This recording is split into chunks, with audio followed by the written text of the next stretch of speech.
me to say something nice about him because he had grandsons and nephews and everybody else out there watching him. This week? Yes. You know, we should have, after this match, we should have Bill and Dolores bowl the match. What do you think? I'll take Billy, I'll give you Dolores. No? All right, I'll take Dolores, you can have Bill. We should even have them sitting next to each other. Yeah? Oh, no, that's too cruel. No. They do that a lot of times, though. I see that on the men's tour. The wives sit next to each other. How can they do that to them? I mean, they have to pretend to be enjoying it.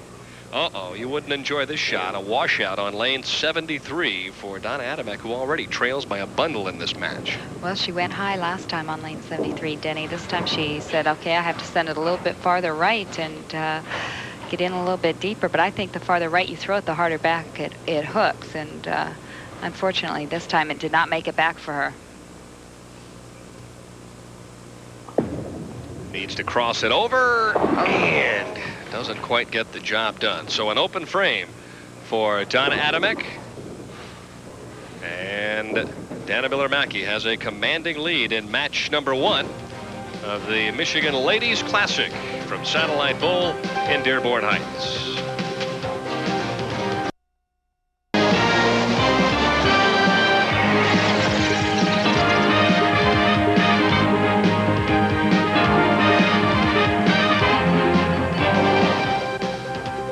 Dana Miller-Mackie leading by 58 and looking to snap an ugly streak of 5 consecutive losses in the championship round.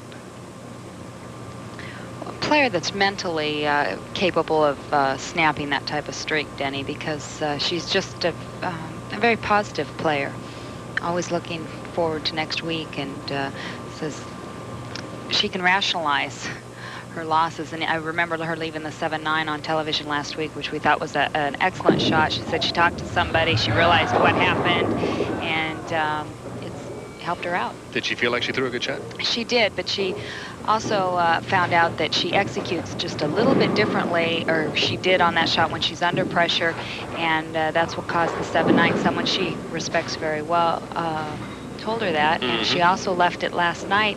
She was tied with Jackie Sellers going into the position round. She left the 7-9 once again in the 10th frame, giving Jackie Sellers an opportunity to make it into the telecast. So after the 4-bagger, a spare up and a 57-pin lead as we head into the 7th frame. Tish Johnson, Carolyn Doran, and of course Leanne Barrett still left to go here at Satellite Bowl. Next week, spring tour wraps up in Hoffman Estates, Illinois, with the Brunswick event, and then it's off until what, September? We have the doubles event in August, and then off until the end of September, 1st of October there, I believe. Well, I thought I heard the rumbling of a finger or a thumb hole on that shot, but she destroyed the rack on the left-hand lane. I know I heard the rumbling, but it didn't seem to make a difference. She's just building confidence to move on into the next match. Unfortunately, right now, Donna Adamek is trailing by 57 pins. Possible 212. Well, it's never too late. The left-hand lane hasn't exactly been a joy for her this evening. And don't forget, coming up on Friday night, all of you Major League Baseball fans, our big doubleheader, the Oakland A's and the Boston Red Sox. That game starts at 7:30 Eastern Time. And then the team I think that has more talent than any team in the major leagues, the New York Mets, take on the surprising San Francisco Giants at 10:30 p.m. Eastern Time. A double here would go a long way.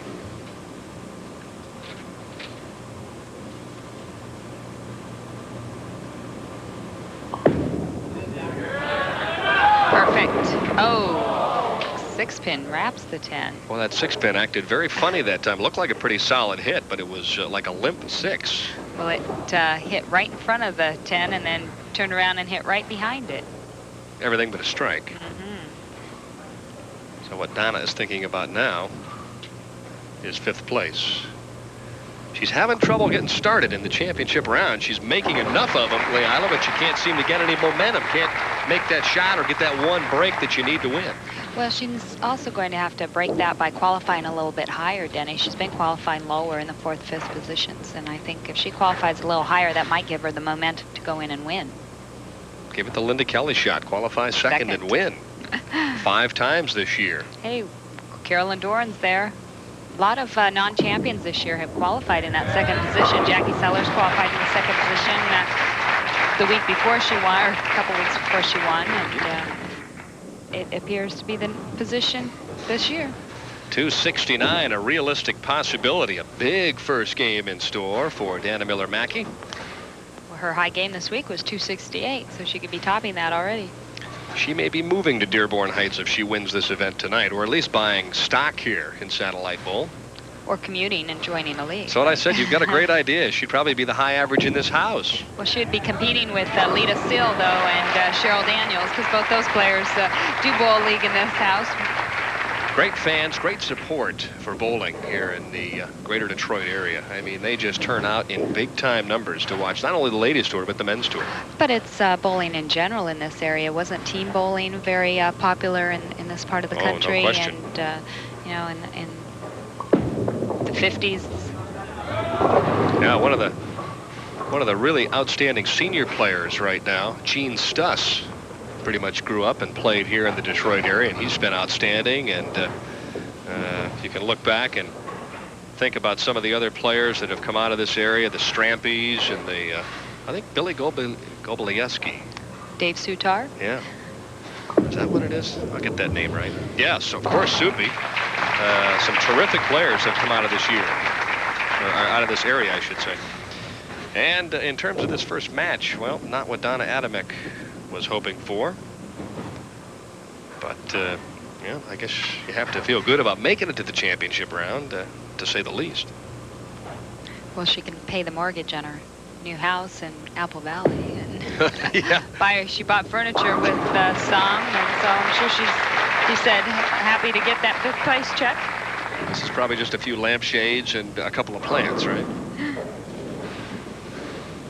181, the best that she could shoot. So for the second consecutive week, Donna makes the finals and then can't make anything happen. Really having an excellent year last year, Denny. Runner-up to Leanne Barrett for Bowler of the Year. It was right down to the wire. She's been, you know, pretty solid here in 92.